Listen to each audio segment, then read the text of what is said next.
नमस्कार दोस्तों, अभ्यास मंत्र 36 में आप सभी का बहुत-बहुत स्वागत है।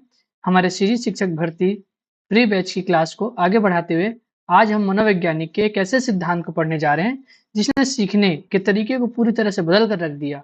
अभी तक हमने पढ़ा था कि हम रटकर या बार-बार प्रयास कर कर सीखते हैं, लेकिन आज हम जानेंगे कि कैसे इंसान अचानक से आई आइडिया यानी कि सूझ से सीखता है। जी हाँ, आज का हमारा शानदार टॉपिक है गेस्टाल्टवाद और कोहलर का सिद्धांत।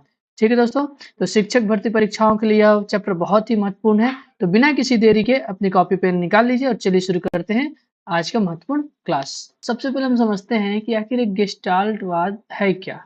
ठीक है, अब गेस्टाल्टवाद को समझने से पहले हमें समझना पड़ेगा कि गेस्टाल्ट शब्द जो है वो आया कहाँ से। तो गेस्टाल्ट जो है एक जर्मन भाषा का शब्द है, यानी कि इसका अभिप्राय होता है पूर्णाकार अथवा व्यवस्थित समग्र से, यानी कि ये सबकी बात करता है। ठीक है, सबकी। ये किसी एक अंश की बात नहीं करता, मतलब किसी हिस्से का या किसी एक पार्ट का बात ना करके ये क्या करता है, पूरे होल पार्ट की बात करता है। ठीक है, इसी का अर्थ है गेस्टाल्ट। ठीक है दोस्तों, अब इस संप्रदाय के जो जनक हैं, जो प्रतिपादक हैं, वो है मैक्स वर्दिमर। ठीक है, और इनके समर्थक में हम देखते हैं कोहलर, कोहलर है, कोफ्का है, और एक है अपने क्या बोलते हैं, कूट लेविन। ठीक है, यहाँ पे लिख देता हूँ मैं, कूट लेविन। ये क्या है दोस्तों, ये समर्थक है। ठीक है, बाकी हम प्रतिपादक के रूप में जानते हैं मैक्स वर्दिमर को।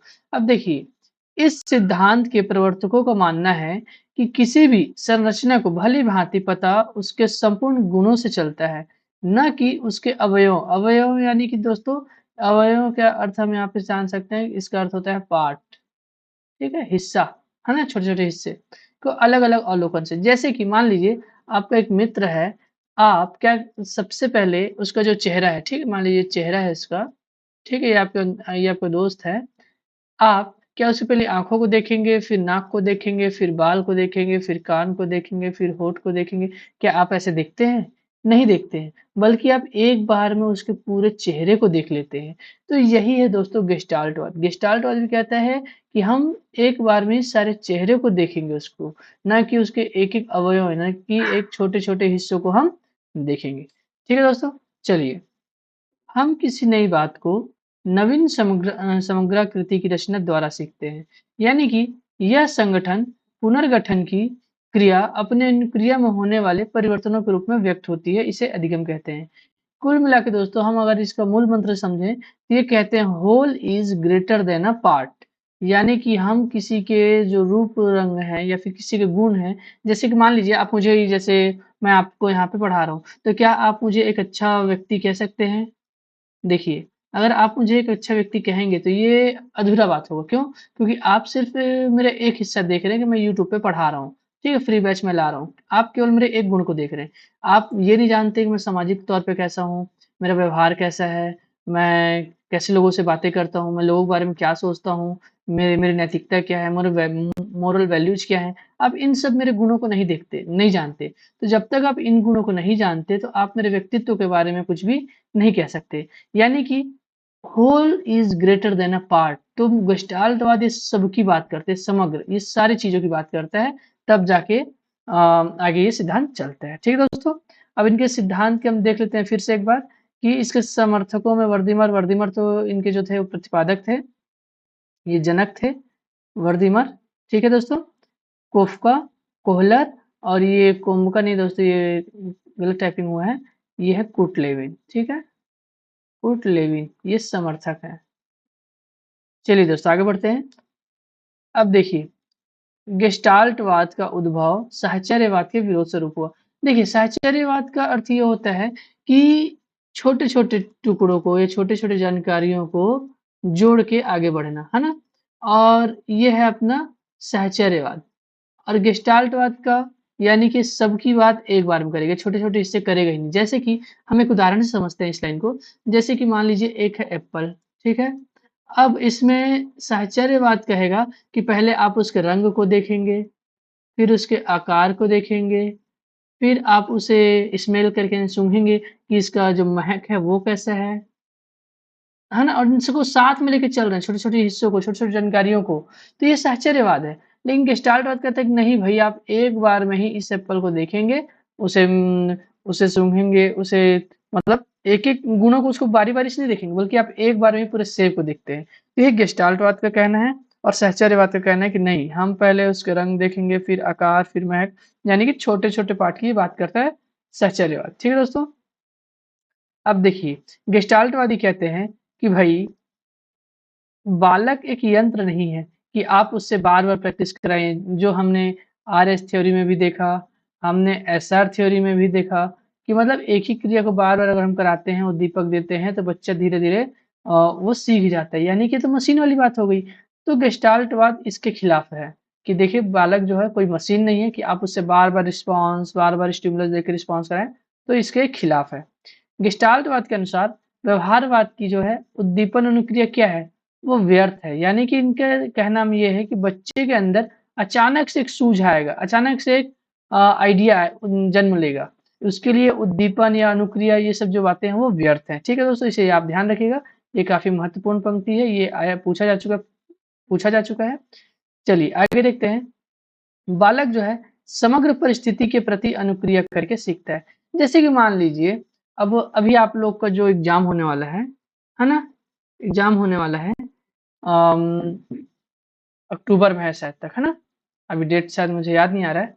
अक्टूबर में आप लोग का एग्ज़ाम है, शिक्षक भर्ती का। तो आप एक बात बताइए, क्या आप केवल इसके सिलेबस से केवल हिंदी को देख रहे हैं? क्या केवल हिंदी को पढ़ रहे हैं? इंग्लिश को पढ़ रहे हैं, है ना? या मैथ्स को पढ़ रहे हैं? ईवीएस को पढ़ रहे हैं? जीएस को पढ़ रहे हैं, है ना? सीडीपी को पढ़ रहे हैं, मतलब जो भी। क्या आप केवल एक सब्जेक्ट को पढ़ रहे हैं क्या?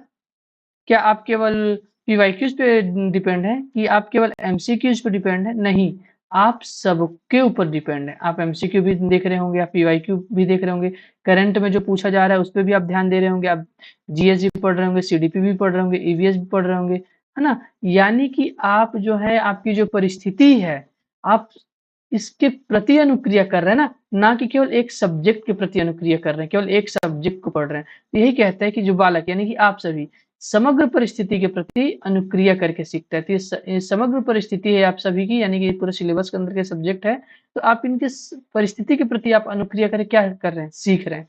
ठीक है? गेस्टाल्टवादी ने एकीकरण पर बल दिया।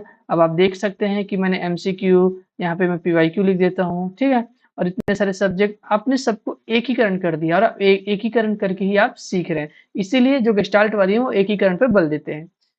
गेस्टाल्टवादियों ने संश्लेषण, एकीकरण और संश्लेषण एक ही है दोस्तों। आप तो सभी जानते हैं संश्लेषण का अर्थ ही एकीकरण होता है और एकीकरण का अर्थ ही संश्लेषण होता है। अब आते हैं दोस्तों हम कोहलर के सिद्धांत पे, जो कि है अंतर्दृष्टि सूच का सिद्धांत। ठीक है? ये इन्होंने 1912 में दिया था और इस सिद्धांत के जो जनक हैं, है ना? वो है कोहलर, जो कि गेस्टाल्टवादी थे। मैं यहाँ मेंशन कर दिया हूँ।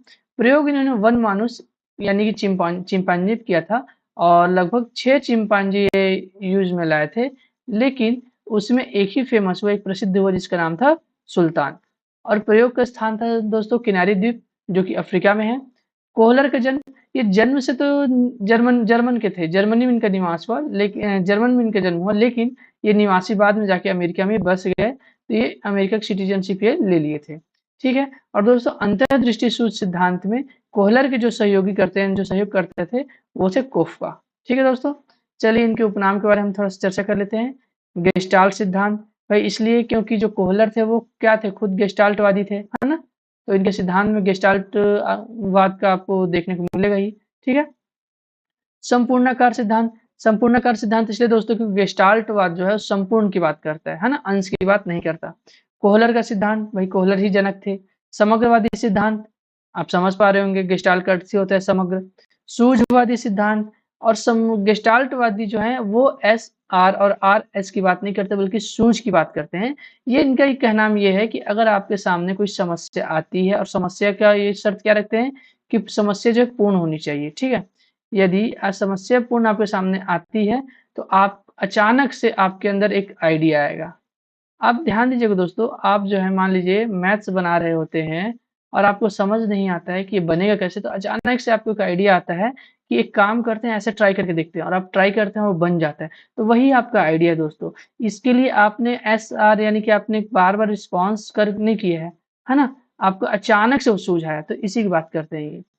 अब ये अगला दोस्तों, पूर्ण से अंश की ओर। देखिए, अब इसको थोड़ा-सा मैं समझाता हूँ। जैसे कि मान लीजिए ये है हमारी पृथ्वी, ठीक है? अब पृथ्वी में भी हम मान लीजिए ये होगा हमारा एशिया महाद्वीप। मैं एग्ज़ाम्पल दे रहा हूँ दोस्तों। अब एशिया महाद्वीप में आप समझ जाइए अपना ये होगा भारत।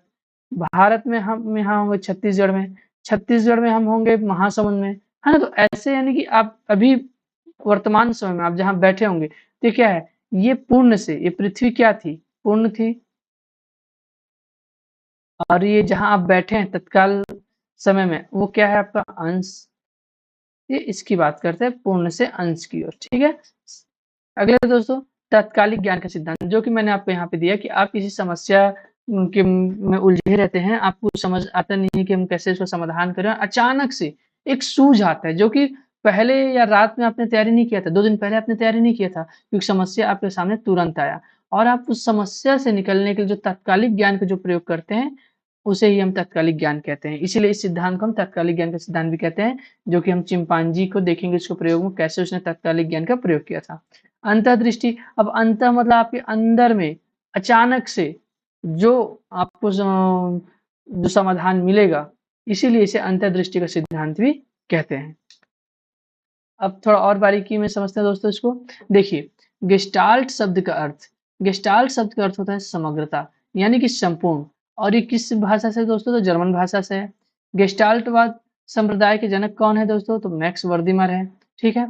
गेस्टाल्टवाद के समर्थक एक बार और देख लेते हैं, तो कोहलर है, कोफका है, कूटलेविन। देखिए दोस्तों, कूटलेविन का मैंने नाम के सामने कट लगाया है, जो केवल व्यापम के लिए है, क्योंकि व्यापम जो है ना? वो इनको नहीं मानता। तो ये हमारे छत्तीसगढ़ सीजी टेट और शिक्षक भर्ती में इसको ध्यान रखेंगे कि व्यापम कूटलेविन को नहीं मानता। बाकी C TET, UP TET, R TET और बाहर जो भी सेंट्रल का या अदर स्टेट का, उसमें कूटलेविन को माना जाता है, लेकिन व्यापम कूटलेविन को नहीं मानते। इसलिए मैंने यहाँ पे कट का निशान लगा दिया है। नोट देखते हैं दोस्तों, गेस्टाल्ट वादियों को मानना था जब तक समस्या दिखाई नहीं पड़ती तब तक हल नहीं होता। यानी कि आपके सामने क्या होना चाहिए? समस्या होना चाहिए। अगर आपके सामने समस्या नहीं है, तो क्या आप इसका समाधान यानी कि हल ढूँढ पाएँगे? नहीं। तो आपके सामने समस्या होनी चाहिए और समस्या कैसे होनी चाहिए? पूर्ण रूप से होनी चाहिए, ठीक है? जैसे कि मान लीजिए अभी आपके पास समस्या क्या है? मान लीजिए पैसे की, ठीक है? पैसा आपके पास नहीं है, तो ये पूर्ण हो गया ना दोस्तों? पूर्ण रूप से आपके सामने समस्या आ गई।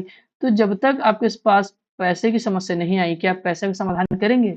आपके पास अथाह पैसा है, आपके पास बहुत पैसा है, तो क्या आप उसे समाधान में लगेंगे? नहीं लगेंगे, ठीक है? तो गेस्टाल्ट वादियों को यही कहना था कि जब तक समस्या सामने नहीं होगी, तब तक उसका हल नहीं निकाला जा सकता। अब समझने वाली बात ये दोस्तों कि गेस्टाल्ट वादियों के अनुसार, इसको ध्यान दीजिएगा। गेस्टाल्टवादियों के अनुसार समस्या समाधान के चरण, ये चरण बार-बार पूछता है। अब देखिए, अब इसमें जो पहला चरण है, वो है समस्या। सबसे पहले आपके सामने क्या है? समस्या। कौन-सा? पैसा का, आपके पास पैसा नहीं था। अब अंतर्दृष्टि यानी कि आपने विचार किया कि अरे यार! मैं पैसा कैसे-कैसे कमा सकता हूँ? तो आपको वो लगा कि मैं एक काम करता हूँ, मैं कोई जॉब कर लेता हूँ, ठीक है? या फिर आपने तुरंत सोचा मैं कोई व्यापार कर लेता हूँ, है ना? या आप सोच लेते हैं मैं मज़दूरी कर लेता हूँ, मतलब कुछ भी। आप जो है तमाम प्रकार की चीज़ों को समझेंगे, सोचेंगे ना कि मैं कहाँ से अपने समस्या को क्या करूँ? समाधान करूँ। तो आपके अंदर ये सब जो चल रहा है वो क्या है? ये सब आपका विचार है, अंतर्दृष्टि है। इसको ध्यान से समझिएगा, पूरा सिद्धांत यहीं पे क्लियर हो जाएगा। अब अचानक से आपके अंदर एक सूझ आता है कि मैं एक काम करता हूँ, सब के सब क्या हैं? जॉब के पीछे भाग रहे हैं, ठीक है? और मज़दूरी में उतना पैसा मिलता नहीं है। मैं काम करता हूँ, मैं व्यापार शुरू कर देता हूँ। अब ये जो अचानक से जो आपको आया वो क्या है? वो सूझ है। और सूझ हमेशा कैसे आता है दोस्तों? ये ज़रूरी बात है, इसको ध्यान रखिएगा, वो अचानक से आएगा, ना कि पहले से आएगा। अब जो है आप व्यापार शुरू करते हैं किसी भी एक चीज़ का और आप इसमें क्या करते हैं? धीरे-धीरे, धीरे-धीरे, धीरे पैसा कमाते-कमाते आप बहुत पैसे वाले बन जाते हैं। यानी कि आपके सामने समस्या था पैसे का, आपने उसमें सोचा, विचार किया कि जॉब करूँ, कि व्यापार करूँ, कि मज़दूरी करूँ। फिर इसमें आपने आइडिया लगाया, क्रिएटिविटी लाया कि यार जॉब के पीछे सभी भाग रहे हैं, काम करता हूँ मैं व्यापार कर लेता हूँ। और फिर ये जो आपने सोचा कि मैं व्यापार कर लेता हूँ, ये आपका होता है सूझ, जो कि अचानक से आता है, जो कि पहले से निर्धारित नहीं होता। अब देखते हैं दोस्तों, कोहलर ने अपने एक पुस्तक लिखा, ठीक है। कोहलर ने एक पुस्तक लिखा जो कि नाम है गेस्टाल्ट साइकोलॉजी 1959 में। और ध्यान देने वाली बात यह है दोस्तों कि इसी पुस्तक में इन्होंने अपने अंतर्दृष्टि यानी कि जो सूझ की व्याख्या, जो सिद्धांत है उसकी व्याख्या इन्होंने इसी पुस्तक के अंदर की है। अब इसमें हम देखते हैं दो चार मनोवैज्ञानिकों का कथन कि आखिर ये गेस्टाल्टवाद के प्रति या कोहलर की जो अंतर्दृष्टि का जो सिद्धांत है इसके प्रति इनका क्या कहना है। तो सर्वप्रथम देखते हैं दोस्तों गुड के अनुसार। ये कहते हैं कि सूझ जो है, आइडिया जो आपका है, वो वास्तविक स्थिति का आकस्मिक यानी कि अचानक से निश्चित और तात्कालिक ज्ञान होता है। ठीक है। समझ पा रहे होंगे दोस्तों आप। अगर किसी को कुछ भी डाउट होगा तो आप कमेंट कर सकते हैं। ठीक है। आपके डाउट को जल्द से जल्द दूर कर देंगे।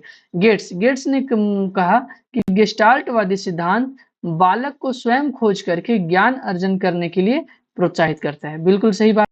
ड्रेवर ने कहा सूझ का सिद्धांत बालक को किसी लक्ष्य को प्राप्त करने के लिए उचित व्यवहार की चेतना प्रदान करता है।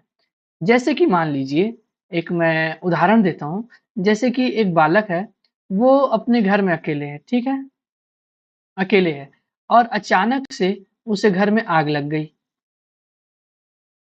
अब देखिए बालक, अब उसका लक्ष्य क्या रहेगा? घर से भागने का, घर से बाहर निकलने का। अब वो उस आग जब लगेगा, जब वैसा इमरजेंसी आएगा तो उचित व्यवहार क्या करेगा वो? वो खिड़की के काँच को तोड़ेगा, है ना? या फिर कोई सीढ़ी होगा तो उसे लगाएगा और फिर उस घर से वो बाहर निकल जाएगा। तो जो वो काँच तोड़ के खिड़की से वो जो बाहर निकल रहा है या सीढ़ी लगा के वो जो नीचे आ रहा है, वो क्या है उसका? उचित व्यवहार है। और लक्ष्य को प्राप्त करने के लिए चेतना प्रदान किया ना, तभी तो उसने ऐसा कार्य किया।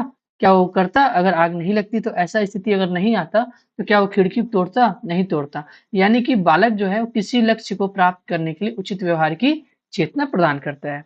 अगला दोस्तों, गेस्टाल्टवादियों के आधार पर अंतर्दृष्टि यानी सूझ का जो सिद्धांत है, 5 संप्रत्यय यानी कि 5 कॉन्सेप्ट हैं इनके, जो उसके ऊपर ये कार्य करता है। सबसे पहले दोस्तों लक्ष्य, रुकिए मैं इसको अच्छे से हाइलाइट कर देता हूँ ताकि आप सभी को अच्छे से दिखाई देगा ये।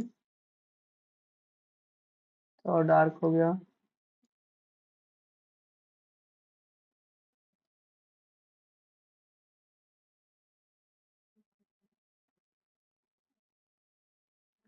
चलिए मैं इसको यहाँ पे लिख देता हूँ।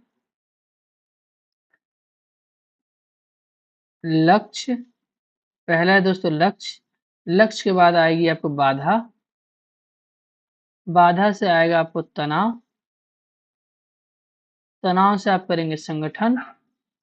और संगठन के बाद होगा दोस्तों पुनरुत्थान। ठीक है, मैं ऊपर लिख देता हूँ लास्ट वाला। इसको आप अपने नोट्स में जरूर ध्यान लिखिएगा। पुनरुत्थान।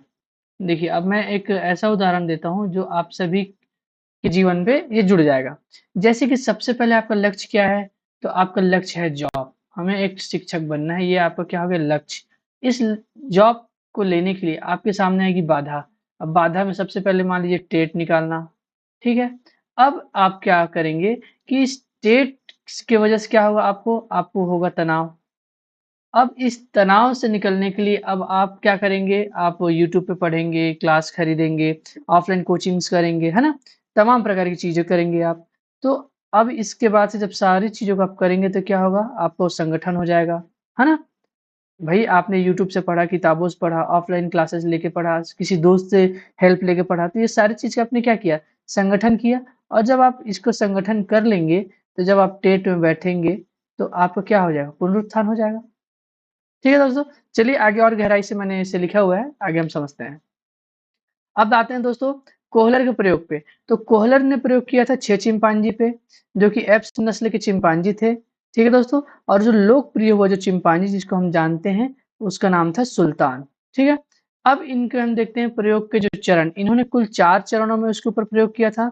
जो कि पहला चरण हम देखते हैं कि एक पिंजड़े में सुल्तान और एक छोटी छड़ी थी और एक बड़ी छड़ी थी। तब सुल्तान ने छोटी छड़ी की सहायता से बड़ी छड़ी को पिंजड़े के अंदर किया, फिर बड़ी छड़ी की सहायता से केले को पिंजड़े के अंदर कर लिया। यानी कि देखिए, मैं यहाँ पे समझा रहा हूँ आप लोग को। मान लीजिए यहाँ पे एक बॉक्स है, ठीक है? इसमें जो है चिंपांजी था और एक छड़ी जो थी वो इसके अंदर थी और एक बड़ी छड़ी जो उसके बाहर में थी और एक केला यहाँ पे ऐसे था, ठीक है? मैंने थोड़ा-सा चित्र अच्छे से नहीं बनता दोस्तों, थोड़ा समझिएगा। ये केला है, ठीक है?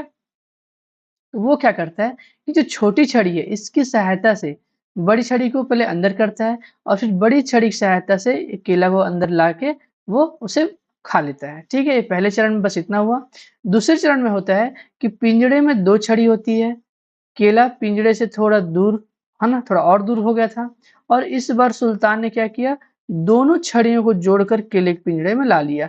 यानी कि इस बार समझ जाइए कि इस बार केला जो था वो थोड़ा और दूरी पे था। ठीक है, केला मान लीजिए यहाँ पे था। ठीक है, ये केला है यहाँ पे था और इस बार उसके पिंजड़े में कोई मतलब एक छोटी छड़ी या बड़ी छड़ी नहीं थी, बल्कि दो समान एक आकार की छड़ी थी, है ना, दोनों लंबी लंबी थी। वो क्या करता है कि दोनों छड़ियों को आपस में जोड़ देता है और जब ये जोड़ देता है तो दोनों छड़ियों को मिला के वो केले को अंदर ला लेता है और फिर उसको खा लेता है। ये दूसरा चरण हुआ दोस्तों। अगले चरण में हम देखते हैं, तीसरे चरण में, कि पिंजड़े में सुल्तान रहता है, केले को पिंजड़े के ऊपर लटका दिया जाता है और सुल्तान जो है पहले बहुत उछल कूद किया किंतु असफल रहा, फिर अचानक से बक्से के ऊपर चढ़कर केला खाने में सफल हो गया। अब देखिए इसमें क्या होता है, इसमें अब बाहर का जो कॉन्सेप्ट है वो सब नहीं रहता। रुकिए थोड़ा सा। हम्म अब इस बार क्या होता है कि पिंजड़े के अंदर सुल्तान रहता है, ठीक, यहाँ पे 2-3 बॉक्स रहते हैं, पेटी है ना, रखा रहता है और ऊपर में से केला जो है लटका देते हैं बांध के। तो ये जो चिंपांजी है वो पहले बहुत उछल-कूद करता है इसको लेने के लिए, लेकिन उसके हाथ से दूर था। तो वो क्या करता है कि जो बक्सा है, जो बॉक्स है, जो पेटी है, इसके ऊपर खड़े होता है और फिर हाथ पहुँचाता है केले तक और फिर केले तोड़ के खा लेता है। ठीक है दोस्तों? अगले चरण देखते हैं। देखिए, चौथे चरण में क्या होता है कि केला पहले से और ऊँचा हो जाता है। यानी कि ये था बॉक्स, ठीक है? इसमें मान लीजिए चिंपांजी, पहले केला यहाँ था, तो इस बार केले को ना ये और ऊपर कर देते हैं, है ना? और पिंजड़े में 2-3 बक्से और आ जाते हैं। पहले वाले में 1-2 थे और तीसरे वाले में 2-3 बक्से और कर देते हैं। इस बार क्या होता है कि दोनों तीनों बक्सों को, है ना? देखिए दोस्तों यहाँ पे 2 मैंने लिखा है लेकिन 2-3 बक्से थे और ये ज़रूरी नहीं कि आप आपसे ये नहीं पूछेगा कि उसके अंदर कितने बक्से थे। आप सिद्धांत को समझिए। तो वो 2 बक्सों को एक-दूसरे के ऊपर रखता है यानी कि जमाता है और फिर केले तक पहुँच के उसको तोड़ के खा लेता है। अब यहाँ पे एक बार हम रिवीजन कर लेते हैं, कैसे-कैसे हुआ। तो प्रयोग 1 में क्या था? कमरा यानी कि पिंजरा था, उसके अंदर वनमानुष यानी कि चिंपांजी था। एक छोटी व एक बड़ी छोटी क्या थी? एक बड़ी और एक छोटी सी छड़ी थी, है ना? छोटी छड़ी से क्या किया था वो बड़ी छड़ी को प्राप्त किया था और फिर बड़ी छड़ी से वो केले को ले लिया था। दूसरे प्रयोग में क्या देखा था हमने कि वही कमरा था यानी कि पिंजरा, वनमानुष था। 2 छोटी छड़ियाँ थी और छड़ियों को क्या किया था उसने जोड़ के प्राप्त किया था केले को। तीसरे चरण में क्या देखा था कि एक पिंजरा यानी कमरा था, उसके अंदर चिंपांजी यानी कि वनमानुष था, एक बक्सा और केला था जो कि ऊपर ही पिंजरे के ऊपर लटका हुआ था। चौथे चरण में हम क्या देखते हैं दोस्तों कि एक कमरा यानी कि पिंजरा रहता है, उसके अंदर चिंपांजी रहता है और 2-3 बक्से रहते हैं और केले को और ऊपर लटका दिया जाता है, लेकिन वो जो है 2-3 बक्सों के ऊपर चढ़ के फिर केले को प्राप्त कर लेता है। तो आप थोड़ा-सा इस सिद्धांत को समझिए, क्या चिंपांजी ने रात भर इस चीज़ को सोचा होगा कि मैं केले को ऐसे प्राप्त करूँगा? उसके सामने जैसी परिस्थिति आई, उसने वैसा दिमाग लगाया, वैसा उसने क्या किया दोस्तों वैसा उसने क्या किया आइडिया लगाया। तो ये कैसे आया? ये अचानक से आया। बस इसी को याद रखिएगा कि गेस्टाल्टवादी के अनुसार जो आइडिया होता है, जो समाधान होता है वो अचानक आता है। ना कि आप उसको बार-बार रिस्पॉन्स करके सीखते हैं, है ना? जो कि हमारे व्यवहारवादी कहते हैं। और सबसे ध्यान देने वाली बात ये है दोस्तों कि जो कोहलर है वो व्यवहारवादी नहीं है बल्कि क्या है? संज्ञानवादी हैं। तो इसको आप लोग ध्यान रखिएगा। गेस्टाल्टवाद संज्ञानवाद है, ना कि व्यवहारवाद, ठीक है? अब चलिए दोस्तों इसको समझते हैं। अब इसके तहत कोहलर इस निर्णय पर पहुँचे कि अधिगम जो है वो 2 प्रकार से हो सकता है। कैसा भई? तो एक होता है प्रत्यक्ष ज्ञानात्मक अधिगम, यानी कि ज्ञानेंद्रियों की सहायता से समग्र परिस्थिति का प्रत्यक्षीकरण व समस्या समाधान। ठीक है? अब यहाँ पे हम समझते हैं थोड़ा-सा कि देखिए, जब पहले प्रयोग में उसके सामने एक छोटी और एक बड़ी छड़ी थी, है ना? तो उसने क्या किया आँखों से देखा यानी ज्ञानेंद्रिय कितनी होती है? 5 होती हैं, है ना? आँख, कान, नाक, त्वचा, जीभ। तो आँखों से देखा और उसके बाद समग्र परिस्थिति उसके सामने प्रत्यक्ष था, सामने में था, तो उसके बाद उसने समाधान कर लिया। तो ये प्रत्यक्ष ज्ञानात्मक हुआ कि 2 छड़ी थी, तो एक छड़ी से दूसरी छड़ी को अंदर किया, फिर दू बड़ी छड़ी से केले को अंदर कर लिया। तो ये प्रत्यक्ष ज्ञानात्मक अधिगम हो गया। अब अगला है दोस्तों प्रत्यात्मक अधिगम। तो देखिए प्रत्यात्मक अधिगम कैसे, इसी में हम समझते हैं। ज्ञानेंद्रियों के साथ साथ बौद्धिक कौशल के उपयोग द्वारा समस्या समाधान, यानी कि अब जो है दूसरे चरण में वो दो छड़ियों क्या करता है, आपस में जोड़ता है। तो ज्ञानेंद्रिय तो थी ही, लेकिन उसने बौद्धिक कौशल क्या उपयोग किया कि भाई एक छड़ी से दूसरी छड़ी को मैंने तो अंदर करके पहले चरण में खाया था, लेकिन इस बार वैसे नहीं हो पाएगा। तो उसने यहाँ पे क्या आपने लगाया, बौद्धिक कौशल की दोनों छड़ियों को आपस में क्या कर दिया, उसने जोड़ दिया। ठीक है, चलिए दोस्तों आगे देखते हैं सूझ के सिद्धांत की विशेषताएं। तो देखिए अब हम विशेषताओं के बारे में जान लेते हैं। अधिगम के लिए आवश्यक है कि परिस्थिति का प्रत्यक्षीकरण किया जाए। उसके लिए परिस्थिति का ऐसा बनना आवश्यक है कि जिसके तहत सूझ विकसित हो सके। परिस्थिति के निर्माण के पश्चात आवश्यक है कि समस्या और परिस्थिति के मध्य संबंध जो है वो स्थापित हो सके। अब देखिए दोस्तों, अब जैसे कि हम देख रहे हैं कि वर्ग 3 का जो है, ठीक है, ये अभी डेट आ चुका है कि कितने डेट को होगा परीक्षा, है ना, एग्जाम। लेकिन अभी तक वर्ग 2 का कुछ अता पता नहीं है। अक्टूबर या नवंबर में होगा, लेकिन डेट अभी तक नहीं आया है, सिलेबस अभी तक नहीं आया है, यानी कि परिस्थिति का प्रत्यक्षीकरण हुआ है आपके सामने, नहीं हुआ है। तो अगर हो चुका रहता तो उसके लिए आप क्या कहते, आप सूझ विकसित करते, आप तैयारी को और पुख्ता करते कि भाई सिलेबस ये है, इस सब्जेक्ट में से 20 नंबर आएगा, इस सब्जेक्ट से 5 ही नंबर आएगा, इस सब्जेक्ट से 10 नंबर का आएगा। तो आप इस हिसाब से पढ़ते ना भाई, आपकी परिस्थिति ऐसे निर्माण होती। लेकिन अभी आप कैसे पढ़ रहे हैं, तो आप 150 जो पहले का जो पैटर्न था आप इसी को लेके चल रहे हैं, हम इसी के ऊपर पढ़ाई कर रहे हैं, ना कि नए पैटर्न पे। तो क्या आपका अधिगम अच्छे से हो पा रहा है 100 नंबर के हिसाब से जो आने वाला है व्यापम ने, जो व्यापम ने कहा है? नहीं हो रहा है। क्यों नहीं हो रहा है? क्योंकि प्रत्यक्षीकरण आपके सामने समस्या का पूर्ण रूप से हुआ ही नहीं है। ठीक है? ठीक है दोस्तों, आगे बढ़ते हैं। व्यक्ति उद्देश्यपूर्ण प्रयास द्वारा समाधान की प्राप्ति करता है। बिल्कुल सही बात है भाई, अगर उद्देश्य रहेगा ही नहीं तो फिर आप समाधान कैसे प्राप्त करेंगे? अगला है, ये प्रयास क्रमिक होते हैं, संगठित होते हैं और संतुलित होते हैं। बिल्कुल सही बात है।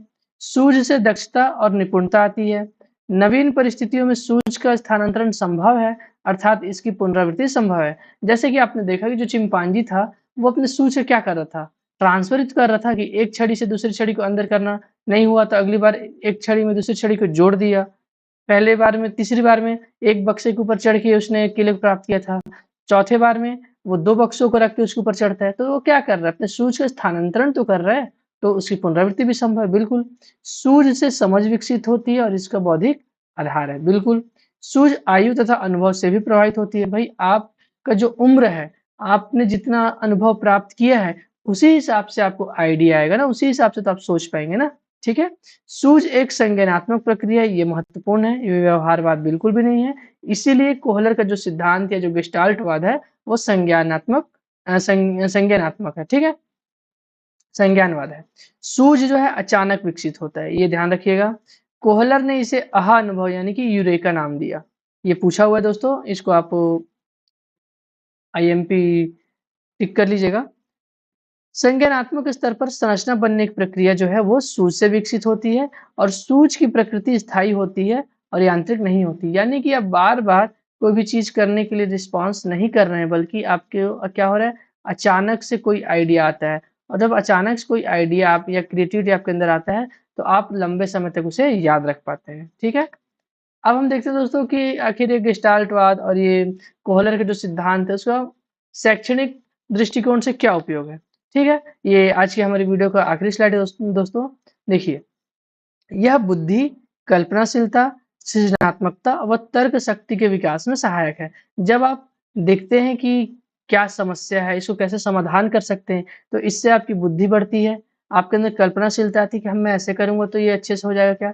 फिर आप उसके लिए क्रिएटिविटी लगाते हैं, सृजनात्मकता लगाते हैं और तर्क शक्ति का उपयोग करते हैं। तो इनसे इनका विकास हो जाता है। यह वातावरण की महत्ता को स्वीकार करता है, अर्थात समस्या का पूर्ण रूप से वर्णित होना अनिवार्य है। अब आप थोड़ा-सा ध्यान दीजिए, अभी आपके पास सिलेबस नहीं आया है। अगर सिलेबस आता, तो क्या आपको जो पढ़ने का जो स्ट्रैटेजी जो अभी आप अपना के चल रहे हैं, क्या ये होता? नहीं होता, आपकी स्ट्रैटेजी अलग होती। यानी कि समस्या का जो है पूर्ण रूप से बताना या हमारे जीवन में आना समस्या का, वो होना अनिवार्य है, तभी हम उसका समाधान निकाल पाएँगे। यह जो है अन्वेषण यानी खोज, अवलोकन यानी कि आप देखेंगे निरीक्षण करके, समझ पर बल, और बालक इसी के जरिए क्या करते हैं, सामान्यीकरण को प्राप्त करता है। सामान्यीकरण मतलब दोस्तों एग्जाम्पल टू रूल, ठीक है, एग्जाम्पल टू रूल। चलिए, यह नवीन ज्ञान की यह नवीन ज्ञान की आवश्यकता व उपयोग पर बल देता है, अनुभव के संगठन व पूर्णता पर बल देता है, अध्यापक को प्रयत्नशील बनाने पर जोर देता है, क्योंकि इसी से छात्र की जिज्ञासा व अवलोकनात्मक प्रकृति का क्या है, निर्माण होगा। बिल्कुल। कठिन विषय जैसे गणित, जो कि एग्जाम्पल मैंने शुरू में दिया था, विज्ञान आदि के अध्ययन में लाभदायक है ये सिद्धांत। यह विधि कला, संगीत, साहित्य आदि सीखने में मदद करती है। बिल्कुल। अधिगम जो है पूर्ण से अंश की ओर, मूर्त से अमूर्त की ओर, विधि इसी पर आधारित है ये। अनुसंधान, समस्या समाधान, पाठ्यक्रम निर्माण में सहायक है। उच्च बुद्धिमत्ता आईक्यू वाले छात्रों पर अधिक उपयोगी है, क्योंकि ज्यादा अच्छे से सोच पाएंगे, अच्छा तर्क कर सकते हैं, और क्रिएटिविटी उनके अंदर से आएगा। रटन अधिगम यानी कि रटने का अधिगम क्या करता है, खत्म करता है। ये आर एस को या एस आर क्या करता है, विरोध करता है। गणित और विज्ञान जैसे कठिन विषयों को समझने के लिए उत्तम विधि है। बिल्कुल सही बात है। आदत और सीखने के यांत्रिक स्वरूपों क्या करता है, महत्व कम कर देता है ये। पूर्ण से अंश की ओर है, अनुसंधान के क्षेत्र में है, कठिन विषयों के लिए उपयोगी है ये, रचनात्मक सृजनात्मक कार्यों के लिए उपयोगी है, और पाठ्यक्रम का निर्माण इसी सिद्धांत पर किया जाता है। दोस्तों, अगर ये वीडियो पसंद आया हो तो वीडियो को लाइक करें, चैनल को सब्सक्राइब करें, और कमेंट करके हमें बताएं आपको कौन सा पार्ट अच्छा लगा। अगर आपको कोई डाउट हो तो आप हमारे वीडियो के नीचे कमेंट बॉक्स में कमेंट कर सकते हैं, हम आपके डाउट को जल्द से जल्द दूर करेंगे। तो चलिए दोस्तों, मिलते हैं अगले वीडियो में एक नए टॉपिक के साथ। थैंक यू दोस्तों।